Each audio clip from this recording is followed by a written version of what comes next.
friends, it's Sheryl from Tutoring with Sheryl and the Tech Up for Tutors. And I just finished recording, like hot off the press, for the Tech Hub for Tutors members, a full video tutorial on how to use Google Sheets inside of your tutoring business. And if you are like most tutors, you are busy every single day. And it's just like, oh my heavenly days, will I ever find the end to all of this craziness and this busyness? But there's some things specifically that I think all tutors do, or many tutors do, that could be put into a Google Sheet to track data. And I'm not actually going to show my screen because the full video I have created, and it is in the Tech Hub for Tutors video library for our membership group, but I am going to talk about it. So I'm going to move it to the other page just to make sure that nothing goes glitchy, because yesterday I did a live video, and I had an issue when I went to share my screen. Everything went black. So I don't know what happened, and I don't want it to happen again. So the very first thing that I encourage my members to do is, if they're not already doing it, we want to have some sort of a business tracker. So I'm talking like income and expenses, and you can quickly and easily set up a Google sheet by maybe just putting the name of your student in. So you have first name, last name, you put the date in, and then you have a column for how much you charged, and then you have a column for how much the fee was, and then you have a column for how much you collected. And then you can just quickly highlight, grab that sum button, SUM, and then it will quickly determine your totals for you. And then you can keep a running track of what you're spending. And so I think that is a great way to what you're earning.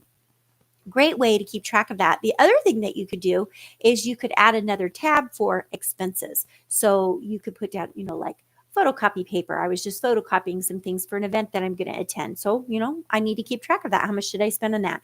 Or maybe you want to keep track of the candy that you bought for Halloween for the event that you went to, and it was sponsored by your business. Or maybe you need to have your mileage on there. There's lots of ways that you can use that the system that I'm talking about to kind of keep track of things in a very orderly manner. If I can use a piece of paper for that, but when it comes time to share that information with whoever might be doing my taxes, if I'm not personally doing them, it's a lot easier to just share it digitally, or to print it and take it to them so that they have it.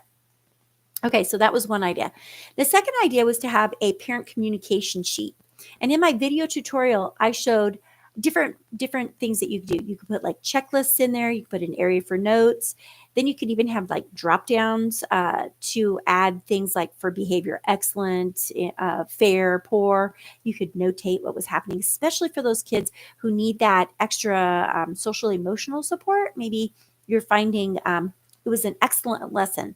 Why was it excellent? Was it because of something that you did, or did you meet with the student earlier or later? And so you could notate some of those things.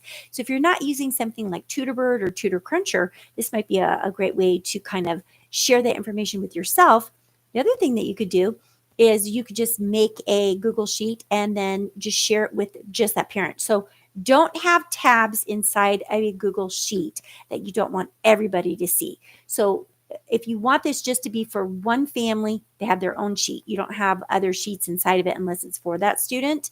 So be very careful about how you share it. But you could set that up as they can just view it. And so if they ever have a question, you say, oh, you should go over and take a look at the sheet. Let me send you that link again. But for me, at the end of my lessons, I always send an email because I've got that set up inside of Tutorbird, so I don't really have to do it. But I do know that some of my members inside of the Tech Hub for Tutors actually email. They put inside of Google Classroom, they'll put a comment so that they can see lesson progress, and so can the parents. Okay, and then the final thing I offered up to my membership group was about assessments, because so many of us do assessments with our students. So I am a reading tutor, and some of the things that I kind of track would be, and I'm actually looking at my other screen, I'm going to read them: words per minute, a comprehension score, a nonsense list, a word list of decodable word list, writing assessment, or a typing assessment. And then I could either have the numbers in there, and I could just do a pull down menu so that I could just click on it, or I could, put the score in. I could track that data. I could put it on a pivot table and see changes over time. But the one thing I put on there was a typing assessment. Now I could put words per minute, or maybe I just want to have in general, were they proficient or do they need work? Because my students are working with me digitally.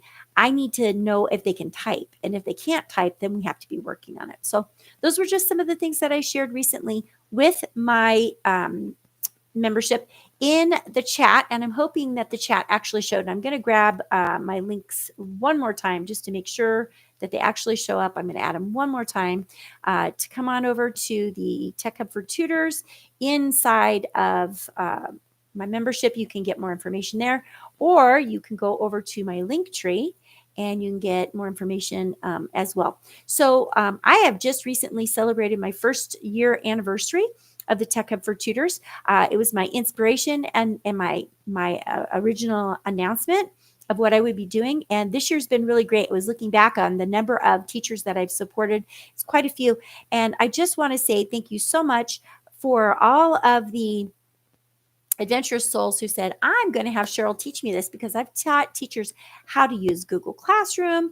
I've taught teachers how to use email services, how to start their YouTube pages, how to use Tutorbird because they were really stuck. They just couldn't figure it out, how to create courses and share those courses. And so I'm going to invite you, if you would like to have a sit down with me, make sure that you fill out my contact page, your contact information, and I will get in touch with you. So that's the end of my stream today. You guys make it a great day.